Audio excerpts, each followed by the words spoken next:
A dusty afternoon and a desperate woman, the sun over silver. Mesa had a way of punishing anyone foolish enough to stand beneath it too long. It didn't simply shine. It pressed on a person, squeezing the moisture from their skin and the sense from their mind. Even the horses looked half-melted as they dozed in the shade of the stables. Dust swirled lazily in the air, rising in soft spirals each time a wagon wheel creaked over the packed earth of the main street. Apache Scout Taza Black Hawk rode into town with the slow, wary confidence of a man who had seen trouble enough to recognize when it was brewing. Silver Mesa was never fully quiet. It hummed with tension, settlers eyeing his people eyeing the settlers. The sheriff pretending everything was peaceful while knowing full well that peace in these parts hung by a thread thinner than a horsehair.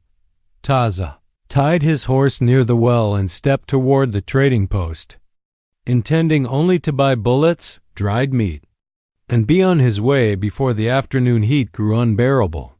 He noticed right away that something was wrong. Townsfolk clustered in a loose semicircle just outside the post, not panicked, but uneasy. Whispering in tight knots. Then he saw her. A woman stood in the center of the murmuring crowd, swaying like a willow in a hard wind. She looked like she'd been left out in the sun too long, hair clinging to her temples, skin flushed, breath coming in shallow, broken gasps. Taza recognized her, Miss Clara Whitmore, the recently arrived schoolteacher. Pleasant, soft-spoken, the kind who smiled at everyone but kept to herself. He had exchanged only a handful of polite nods with her, but even that was enough to know she was not the kind of woman to cause a scene. Yet here she was, knees buckling, her hand clutching her throat, eyes unfocused. Before he even thought about it, Taza moved toward her. His steps were quiet, steady, not wanting to startle her in whatever fragile state she was in. The crowd parted reluctantly, some staring with open suspicion. Others looked relieved that someone was stepping in. A few crossed their arms, ready for the smallest excuse to blame the Apache for whatever might happen.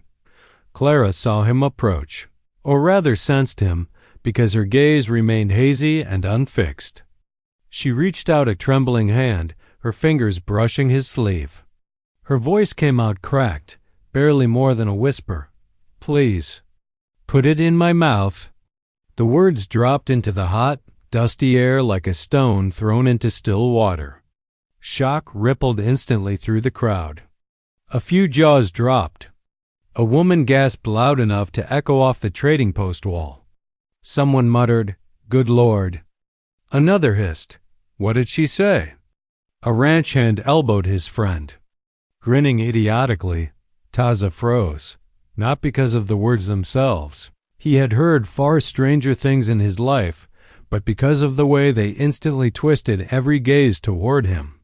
Suspicion sharpened into accusation, amusement into mockery, shock into judgment, all hanging over him as though he had already done something wrong. Clara's hand pressed once more against his sleeve. Weak and desperate. Only then did he see what she was trying to show him.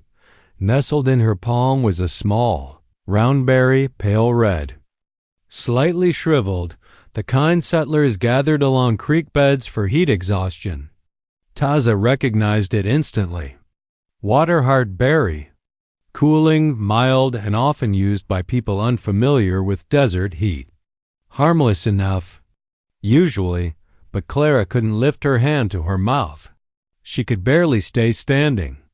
Her lips were cracked, dry as river stones. Her breathing rasped like sandpaper. This wasn't about impropriety. It was survival. Taza knelt beside her, ignoring the murmurs.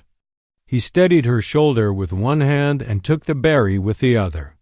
Her eyes fluttered shut in relief, trusting him completely. "Easy," he murmured. "Swallow." He lifted the berry to her lips, and the crowd sucked in a collective breath. Clara swallowed weakly, and in that instant, before she even opened her eyes again, a cold realization struck Taza. He had just made a terrible mistake. The berry in her palm hadn't been a water heart at all. It had been a red fire stingberry, dangerous, potent, and absolutely the last thing a half-conscious schoolteacher should ever ingest under a blazing sun. And as Clara's body began to shudder, Taza knew he was going to regret this deeply. The moment Clara swallowed the berry, Taza felt the air around him tighten. It wasn't just the heat, though the sun hammered down like a blacksmith at his forge. It was the sense that he had stepped onto a path with no way back. Clara's lashes fluttered, her breath caught, and for a heartbeat she looked as though the world was stabilizing beneath her feet. Then, everything changed. Her eyes widened too wide, like she'd suddenly seen something that no one else could.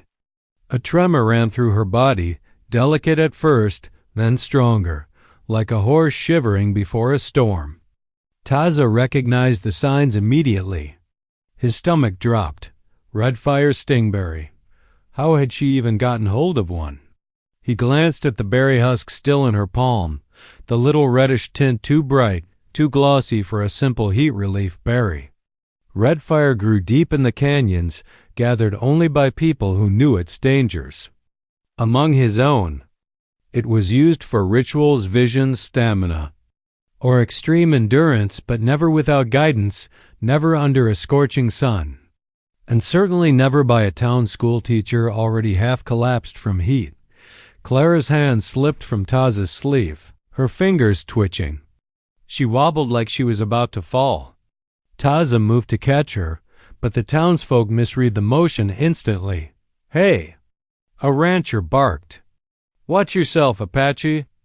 "Oh, hush," snapped Widow Dawson, swatting the air as though clearing away ignorance. "Can't you see he's helping her?" Helping, yes, that had been the goal. But now Clara inhaled sharply, a sound somewhere between a gasp and a startled cry. Her pupils dilated, swallowing the light, her breath growing quick and uneven. She clung to Taza's arm suddenly, gripping with surprising strength. "Everything's spinning," she whispered. The whisper wasn't the right word. It was louder, breathless, almost musical. "The ground, why is it moving?" Her voice trembled on the edge of hysteria. Taza steadied her shoulders and spoke low, urgently. "Clara, listen to me. You need to stay still." But she wasn't listening. Couldn't. The red fire was already burning through her, blood like lightning in a dry tree. The crowd erupted again into half whispers, half accusations. Something's wrong with her. What did he give her? He put that in her mouth, did you all see? That ain't decent. A few onlookers laughed nervously, not from humor but from the peculiar relief of witnessing a scandal that didn't involve them. Others stepped back with suspicion, as though Clara's sudden delirium were contagious. Taza ignored all of them. His focus was on Clara, who now clutched his shirt front and stared at him with the intensity of someone seeing not his face, but some enormous cosmic truth hiding behind it. Her breath quickened. "Taza, your eyes." She blinked, then gasped. "They're glowing." "They're not," he insisted, trying to sound calm, though he could feel his pulse thundering in his ears. "You're seeing things." "But they are," she said, staring at him as though he were on fire. "Everything's glowing. You, the sky. The ground is floating." Her knees buckled again, but instead of collapsing, she lurched forward, gripping him tighter. And then she laughed. A light, wholesome sound usually, but now warped into something wild and uncontrolled. The crowd jolted in shock as Miss Whitmore, the polite schoolteacher who taught children their letters, laughed like she'd lost all sense of gravity, and restraint. Taza gritted his teeth. This was getting worse by the second. "Clara," he said firmly, "you need to breathe slowly." "But it's so funny," she said, tears springing to her eyes.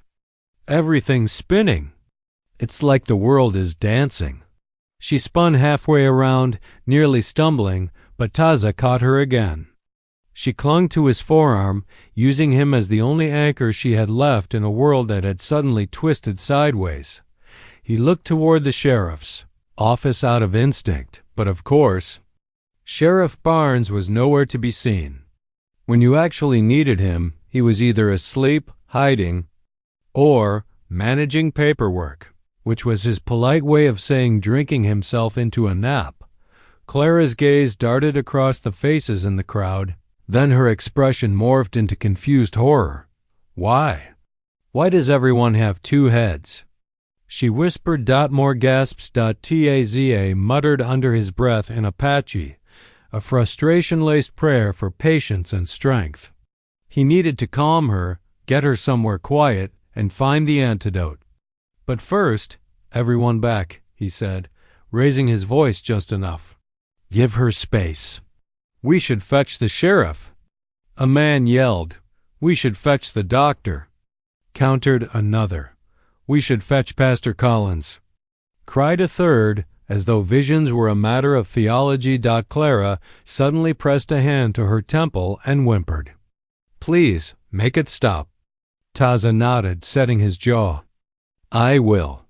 But inside, he knew the truth. He had only minutes before the red fire took full control of her body and mind. And once that happened, the real chaos would begin. For a heartbeat, the world held its breath. Then Clara Whitmore exploded into motion.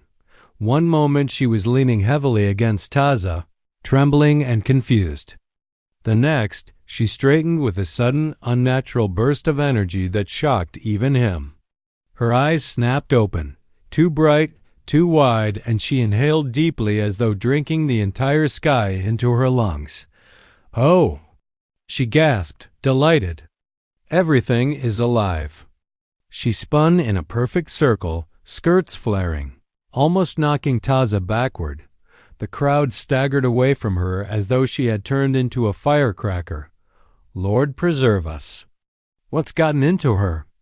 Widow Dawson squeaked. Is she possessed? Muttered a cowhand, clutching his hat. She's sick, Taza snapped, trying to keep control of the situation. Give her room before he could finish, Clara darted away like a jackrabbit. Clara!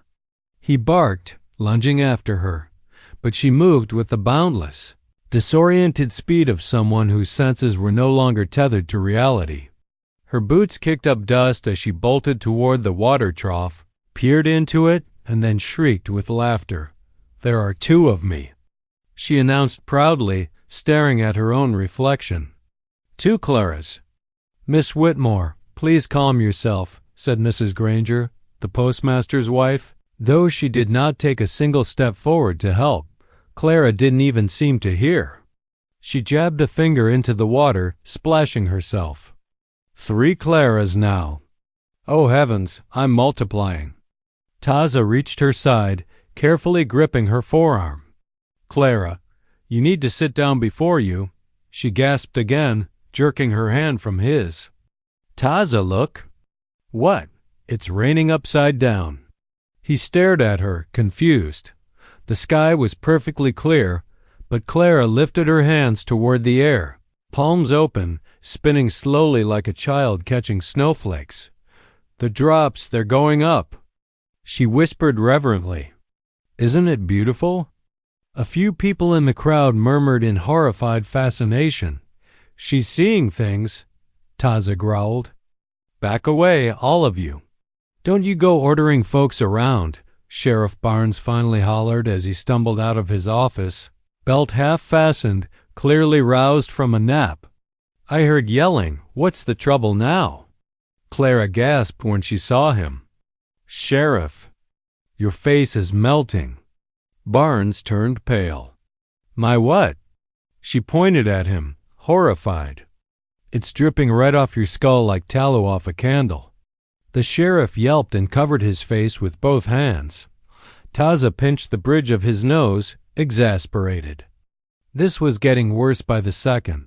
Clara abruptly stepped away from him again, and this time she didn't stop at the trough. She made straight for the row of wagons parked outside the general store. Oh no, Taza muttered. Not the wagons. He sprinted after her, but she was faster than he expected. Clara grabbed the nearest wagon wheel, stared at it as though it contained the mysteries of the universe, and then burst into giggles. "They're spinning," she cried. "They're not spinning," Taza tried to correct. "But they want to," she insisted, gripping the wheel. "I can feel it." And before anyone could stop her, she began to climb, not onto the back step, not onto the wheel spokes, straight up onto the roof of the wagon. Onlookers gasped and scattered. "Miss Whitmore!" shouted the pastor, horrified. "You can't climb up there. You're a lady." But Clara did not care. She scrambled like an overexcited cat, skirts catching on the wood, boots slipping, until she perched triumphantly on the very top. Her hair blew wildly in the hot breeze, and for a moment she stood silhouetted against the blazing desert sun like a triumphant outlaw queen. "I'm on a ship," she announced. "We're sailing." "It's a wagon," the sheriff shouted, in the ocean of sky. Clara responded with awe. "Look, the ground is so far away." Taza climbed after her, gripping the edge of the wagon. "Clara, please get down. You'll fall." She looked down at him, eyes wide, shimmering with 1,000 imaginary colors. "Taza, are you flying too?" "No," he said sharply. "No one is flying. You're hallucinating. Please take my hand." But Clara just swayed, mesmerized by her own vision of the world. "Everything's beautiful," she whispered. "Everything." The wagon rocked beneath her feet. Taza's pulse spiked. If she fell from that height, she wouldn't just be embarrassed. She would break bones or worse.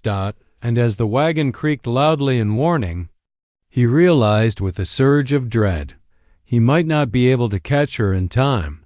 The streets of Silver. Massa had never seen anything like this.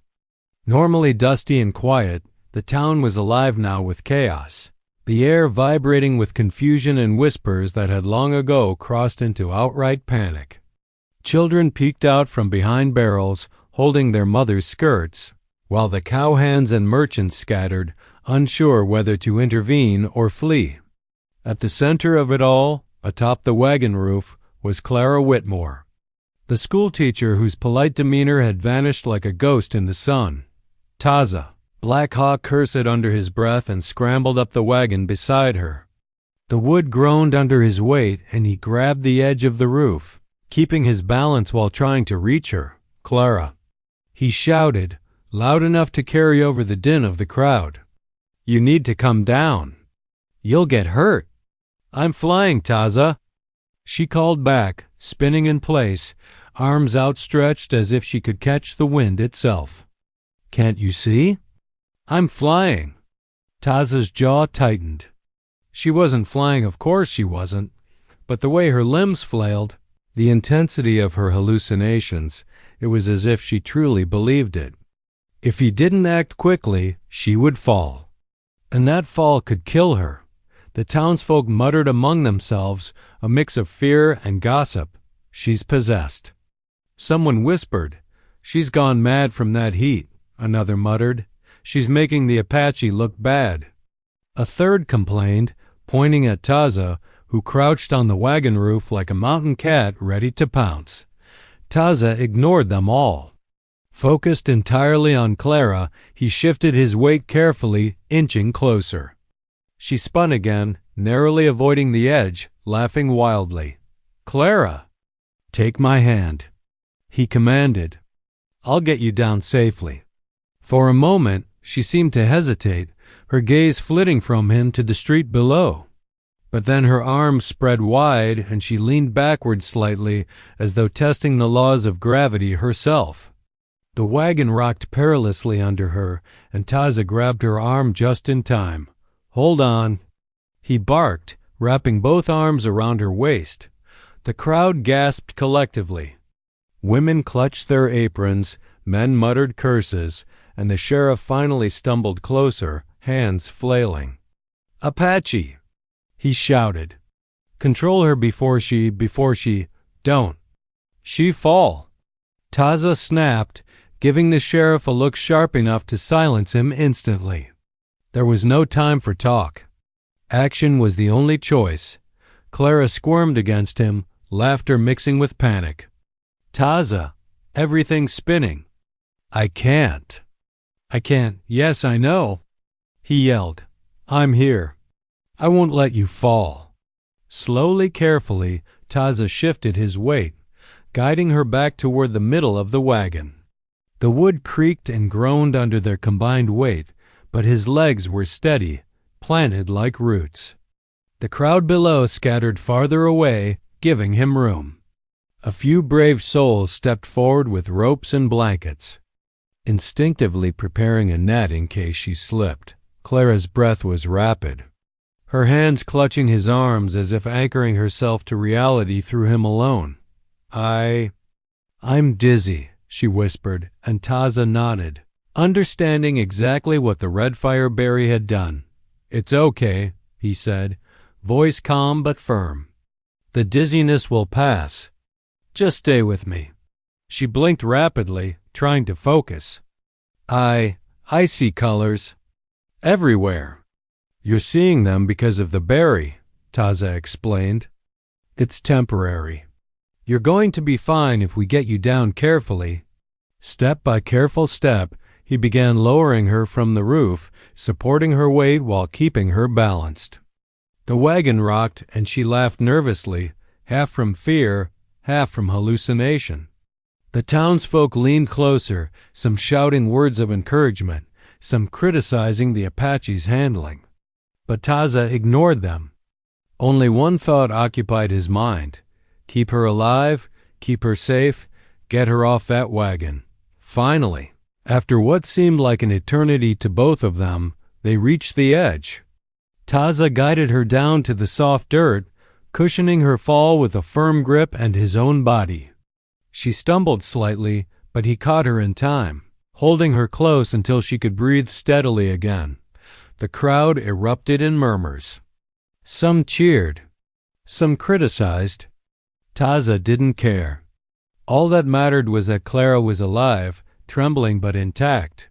Her wild spinning of the world slowly fading. Clara finally exhaled, her eyes blinking rapidly as she looked around at the faces of the townsfolk.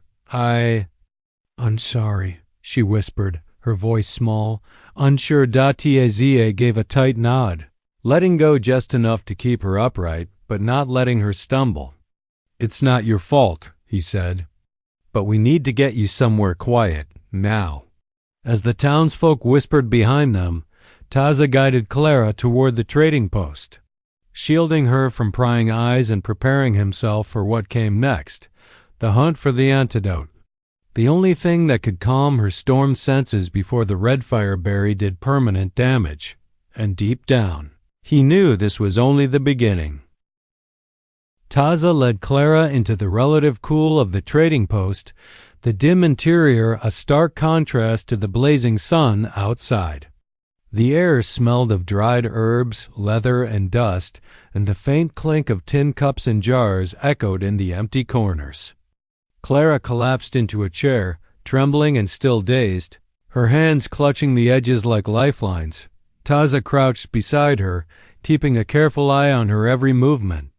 Her wide eyes darted around the room, still half seeing the hallucinations the red fireberry had ignited. The swirling colors of the desert, the dancing ground, the glowing townsfolk, all were fading slowly, but he knew it wouldn't last. The hallucinations would return, stronger, unless he acted quickly. He muttered a low prayer in Apache, the words a protective chant and a plea for guidance. Time was slipping away faster than he liked, and the town, with its gossiping crowd outside, was ill-equipped for an emergency of this kind. The red fireberry, he murmured. It's too strong. You'll be in danger if I don't act fast. Clara's head lolled slightly. Red fire, she whispered. It burns. Inside. Yes, Taza said firmly. But there's a way to calm it. There's a herb, night sage, only found in the canyons near the rattlesnake nests. It counteracts the red fire. I need to get it." Clara's eyes widened, the hallucinations momentarily forgotten. "Can't someone else get it?" she asked weakly. "No one else knows where it grows," he said. "I have to do this." Before she could protest further, Taza stood and grabbed his hat. The trading post door creaked as he opened it, stepping back into the oppressive heat of Silver Mesa. The wind had shifted slightly, carrying the smell of sagebrush and dust. The townsfolk had mostly dispersed, though a few lingered. Watching warily from the edges of the street, he mounted his horse quickly, careful to keep Clara safe inside the trading post with a chair braced against the door for stability. He had no choice. The journey to the canyons would be treacherous. The night sage only grew in dangerous places, cliffs, narrow trails, and near dens of rattlesnakes that had made their homes along the red rocks. As he rode, Taza's mind raced. He knew the plant well, had gathered it many times for healing purposes among his people. But he also knew that mistakes were deadly. One wrong step, one misjudged ledge, and he could tumble to his death. And if he failed, Clara would pay the price. The canyons loomed ahead, massive walls of red stone streaked with white veins. The sun glared off their faces, blinding in places, casting deep shadows into crevices. Taza guided his horse carefully, moving slowly where the trail narrowed, eyes scanning for rattlesnakes coiled and ready to strike. Finally, he spotted the night sage. The plant grew low to the ground, its silvery leaves trembling in the wind, the faint scent strong and unmistakable. He dismounted and approached slowly, hand brushing the leaves carefully to avoid the hidden snakes. Taza gathered what he needed, mindful not to damage the delicate herb. As he worked, a sudden rustle made him freeze. A rattlesnake, startled by his movements, hissed loudly, coiling in warning. Taza stepped back, heart pounding. The creature didn't move toward him, but the threat was clear. One wrong move, and he could be bitten. He waited, still as stone, letting the snake settle before carefully continuing. Finally, with enough night sage in his satchel, he turned back. The journey home felt longer, heavier. His thoughts were with Clara, imagining her still under the effects of the berry, imagining her fear and confusion. He urged his horse forward, pushing through the heat, the rocks, the wind, every obstacle on the trail. As the sun began to dip behind the mesas, casting long shadows over Silver Mesa, Taza rode back into town. He could see the trading post in the distance, its roof glowing in the fading sunlight. He hoped desperately that Clara would hold on, that she would still be herself when he arrived, because the red fire berry was not a forgiving herb. One lapse, one moment too long, and the hallucinations could become permanent, leaving her trapped in a world that existed only in color, light, and imagination. Taza tightened his grip on the reins. He would not let that happen.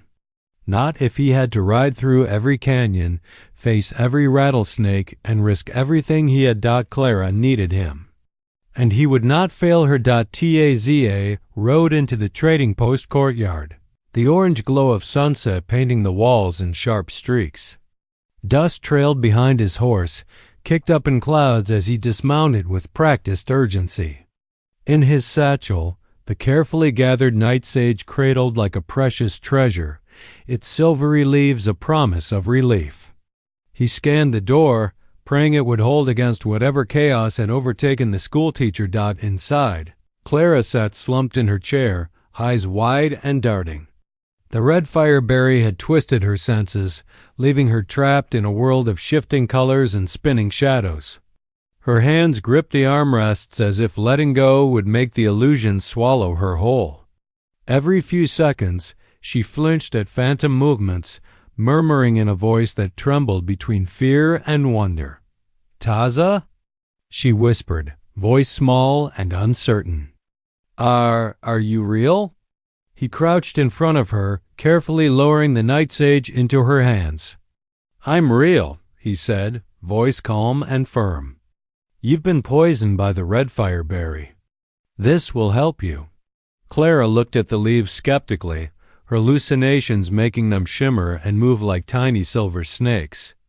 It's alive, she murmured, staring as a leaf seemed to pulse in her palm. It's not alive, Taza assured her. It's medicine. It will calm the red fire. Trust me. With careful guidance, he instructed her to chew the leaves slowly, releasing their bitter flavor into her mouth. She hesitated, lips trembling, eyes flicking around the room as if seeing threats in every shadow. I can't, she whispered. You can, Taza said firmly. I won't let anything happen to you. Just chew it. Her hand shook as she brought the leaves to her lips. Taza remained close, steadying her shoulders, whispering words of encouragement. The first bite made her flinch, bitter, almost acrid, but tolerable. Slowly, she chewed the leaves, swallowing with difficulty. Each swallow was a small victory. Each exhale a step back toward reality. Taza kept his eyes on her face, reading every twitch, every blink, every shiver. He could see the storm beginning to recede, the swirling colors fading, the spinning of the room slowing. Her pupils, once wide with hallucination, began to narrow, focusing on the trading post's walls instead of the phantoms her mind had conjured. Minutes passed. The tension in the room was thick, heavy enough to choke, until finally Clara's body slumped slightly, not in weakness but in relief. Her hands dropped from the armrests, palms resting on her lap.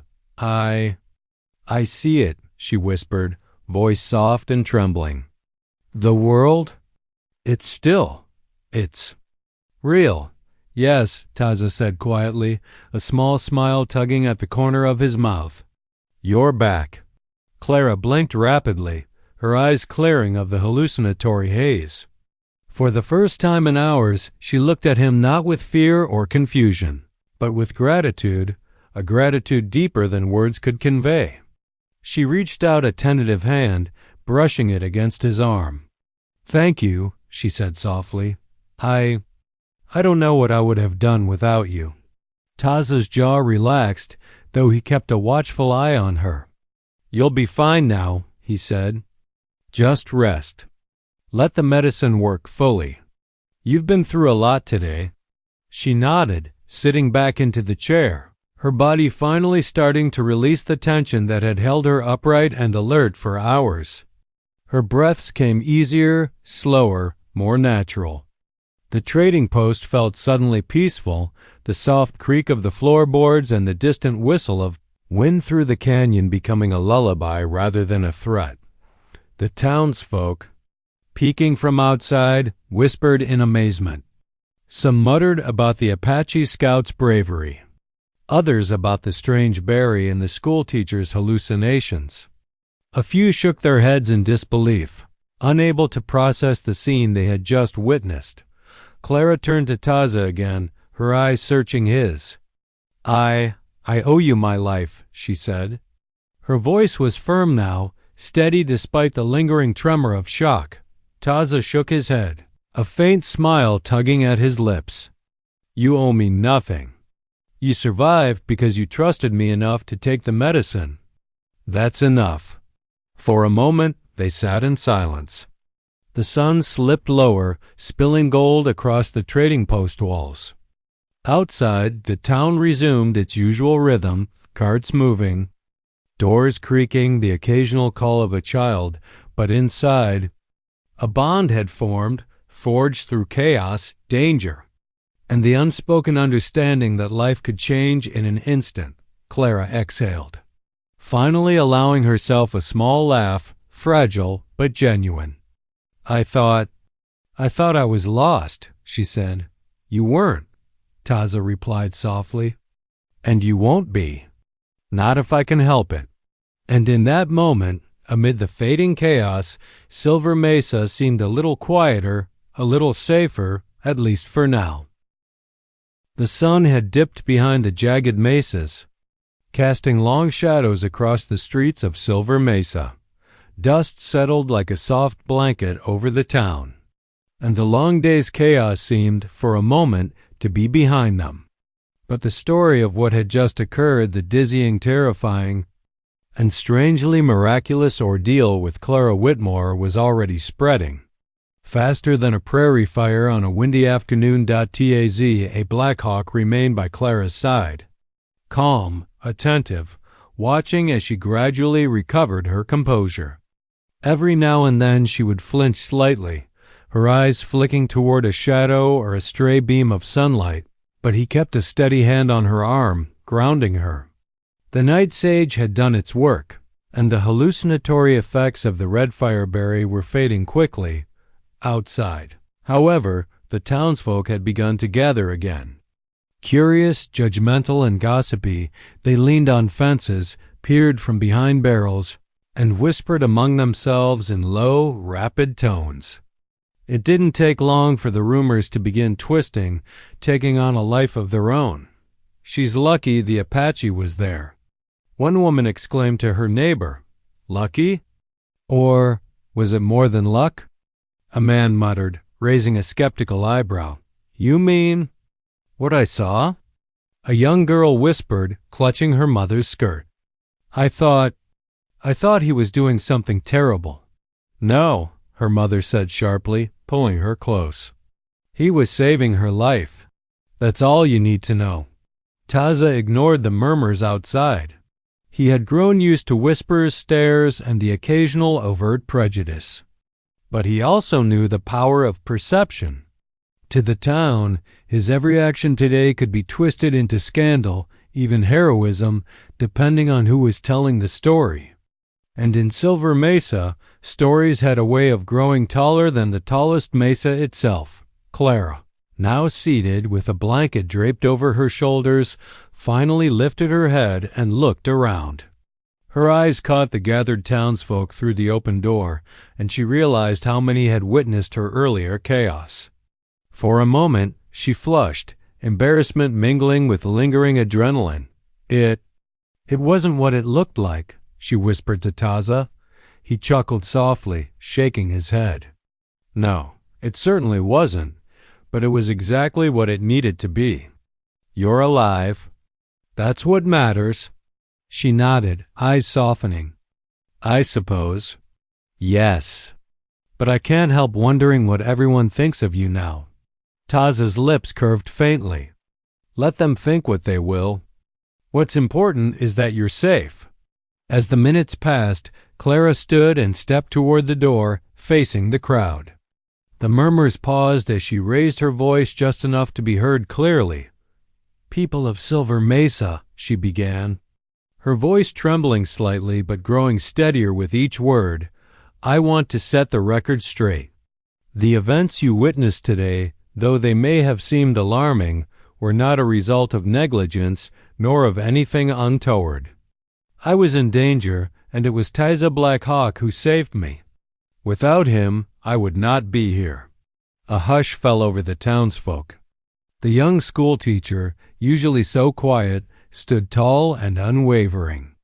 Her words carried weight, and slowly the whispers shifted from judgment to admiration. "Saved her?" someone muttered. "By him?" "Yes," Clara said firmly, glancing at Taza, who remained stoic but alert. "By him.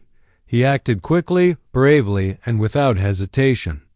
I am grateful to him beyond what words can express." A few townsfolk nodded, murmuring in agreement. Others remained skeptical, but the seed of respect had been planted. Taza inclined his head slightly, acknowledging her words without speaking. He didn't need the validation, but he appreciated it nonetheless.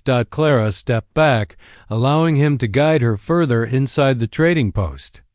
She glanced over her shoulder at the crowd. "I suppose this story will grow in the telling," she said wryly. "I can already imagine the exaggerations tomorrow morning." Taza allowed a faint smile. "Let it. The truth is enough." And in time, people will understand. You were saved. That is what matters. For Clara, the moment was transformative. She had experienced chaos, fear, and hallucinations unlike anything she could have imagined, yet she had survived. And through it all, she had discovered the steadfast courage and reliability of Taza Blackhawk, man who had risked everything to ensure her safety. The townsfolk slowly dispersed, some still whispering, some nodding respectfully. Silver Mesa had already begun to digest the story, and Taza knew that by morning it would have taken on a life of its own. But he remained focused on the here and now, standing beside Clara, ready for whatever came next. In the fading light, the trading post became a quiet sanctuary. Clara finally let herself breathe, feeling the tension release from her body. And Taza, ever watchful, remained her anchor, silent, strong, and unwavering, the guardian who had turned chaos into survival. For both of them, the day had left a mark, not just on their bodies or their nerves, but on something deeper, a bond forged in adversity, respect earned in the fire of crisis, and a story that would ripple through Silver Mesa for years to come. The following morning, Silver Mesa awoke to a town buzzing with stories. The tale of Clara Whitmore's hallucinatory ordeal had already begun to take on legendary proportions. Some said she had flown above the wagons. Others claimed she had spoken to spirits, and a few whispered that Taza Blackhawk had somehow commanded the very forces of nature to keep her safe. As usual, the truth was simpler and far more remarkable. Inside the trading post, Clara sat quietly by the window, sunlight spilling across her face, warming her skin and settling her nerves. She had slept through most of the night, resting in the safety that Taza had provided, though every so often her eyes would flick toward the door, half expecting the phantoms of yesterday's hallucinations to return. Taza moved around the room with calm efficiency, tending to supplies and quietly making preparations for the day ahead. His presence was steady, reassuring, the anchor Clara had relied upon when the world itself had seemed to spin out of control. She watched him for a moment, marveling at the quiet strength he exuded, the way he moved as if every step, every action were measured, precise, and deliberate. "Thank you again," she said softly, her voice carrying a mixture of gratitude and humility, "for everything yesterday." Taza paused and glanced at her, expression calm but eyes reflecting a depth of concern that spoke louder than words. "You don't need to thank me," he said. "You were in danger and I did what was necessary. That is enough." Clara nodded, absorbing his words. She thought back to the moments of chaos, the spinning wagons, the hallucinations, the fear that had gripped her so completely, and she realized how fragile life could be, and yet how resilient the human spirit was when guided by trust and courage. Outside, the town had resumed its usual rhythm, though the air still carried whispers of the previous day's events. Merchants opened their stores, cowhands led their cattle down the dusty roads, and children played cautiously, aware that the extraordinary had touched their ordinary lives. Some of the townsfolk peeked through windows, curious to see if Clara had truly returned to her normal self, while others lingered in the streets, debating how much of what they had seen was real and how much had been imagined. Clara looked at Taza, a small smile tugging at her lips. "You know," she said, "I think people will exaggerate the story. They'll tell it differently each time, and soon enough it won't even sound like me anymore." Taza allowed a faint smile, a rare softness breaking through his stoic demeanor. "Let them tell it however they want. You know the truth, and that is what matters. That is all that really matters." For a long moment, they sat in quiet reflection. The sunlight shifted across the trading post floor, painting patterns of gold and shadow. Clara could feel the tension from the previous day slowly leaving her body. replaced by a deep sense of relief and something else, something she hadn't fully acknowledged until now, a quiet admiration. A trust forged in the fire of adversity. "I suppose," she said at last, "that I owe you more than just thanks. You risk everything to keep me safe." Taza's gaze softened slightly, but he remained composed. "Courage is not about recognition," he said. "It's about doing what must be done, and you survived because you trusted enough to act when it mattered." Clara considered this, realizing that their connection went beyond mere gratitude or duty. It was a bond forged in chaos, tested by fear, and solidified by mutual respect.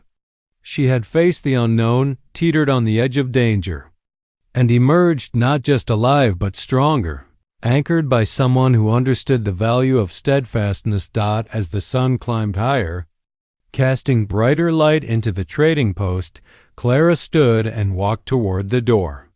She turned back to Taza, her expression a mixture of determination and warmth. "I think we've both learned something about ourselves, about courage and about trust." Taza nodded, a rare, almost imperceptible smile crossing his lips. "Indeed," he said simply. Outside, Silver Mesa continued to bustle, the town now aware of what had occurred, but unaware of the full depth of the courage displayed. To them, it was a story to tell and retell. To Clara and Taza, it was a lesson, a moment of understanding, and the beginning of a bond that would last far beyond the spinning wagons, the hallucinations, and the chaos of a single, unforgettable day. In the end, life returned to its steady rhythm. Yet beneath the dust and sun, in the quiet moments shared between a brave teacher and a steadfast Apache scout, something had shifted, a trust had been forged, a life had been saved, and a story had been written into the